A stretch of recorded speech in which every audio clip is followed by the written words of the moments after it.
సరి అయిన త్రోవను నడిపే దేవునికి మహిమ కలుగునుగాక. ప్రియ స్నేహితులందరికీ దివ్య వాక్యోదయం.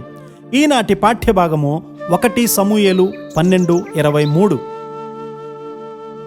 నా మట్టుకు నేను మీ నిమిత్తము ప్రార్థన చేయుట మానుట వలన యెహోవాకు విరోధముగా పాపము చేసిన వాడనగుదును, అని శ్రేష్టమైన చక్కని మార్గమును మీకు బోధింతును.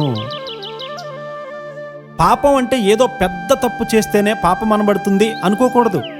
విభేదించడం, ప్రేమహీనత అనేవి కూడా తీవ్రమైనటువంటి పాపాలే. పరలోకమంతా కూడా ప్రేమతో నిండి ఉంటుంది.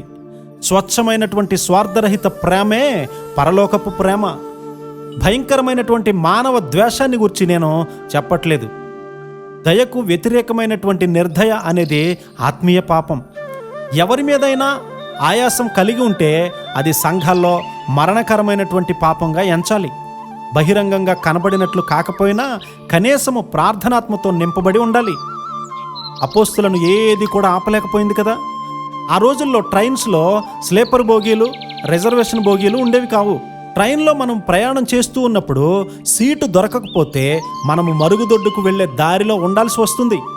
ఏదైనా స్లీపర్ బండి ఎక్కి వెళ్ళమని ఫిలిప్పు గారికి చెప్పి ఉంటే అరణ్య మార్గంలో ఆ నపుంసకుడు మార్పు చెందేవాడు కాదు. సుఖాశక్తి ఉద్యమానికి ఆటంకం. అది మందిరాల్లో కూడా ఇంకిపోతూ ఉంది. మీలో కొందరు ప్రార్థించరు, అయితే ప్రసంగాలు గంభీర స్వరంతో చేస్తారు. నేను ప్రార్థన చేయకపోతే బోధించలేను. సహవాసంలో కొందరు తమ అంతరంగ విషయం జాగ్రత్త పడకుండా గొప్ప ప్రసంగాలు చేస్తూ ఉన్నారు. భాష మాట్లాడేవారు కూడా ఆ విధంగా ఉన్నారు.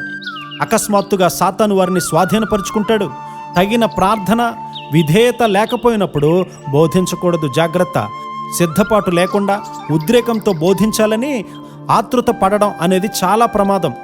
పగలంతా సేవ చేసి యేసుక్రీస్తు వారు రాత్రంతా కూడా ప్రార్థన చేసేవాడు. ఇలా ప్రార్థన చేయకపోతే సాతానునే ఆయన ఎలా ఎదిరిస్తారు? నీ తలంపులలో నీవు విధేయుడవు కాదు. నీకు వరాలు అనుగ్రహింపబడి ఉండవచ్చు, కానీ నీవు ప్రార్థన చేయాలి అంతే. ఆయన నామము కొరకు అపోస్తలులు శ్రమపడడానికి తగిన వారిని ఎంచుకున్నారు. ప్రతి దినము కూడా ఆలయంలో యేసుక్రీస్తు వారిని ప్రకటించేవారు.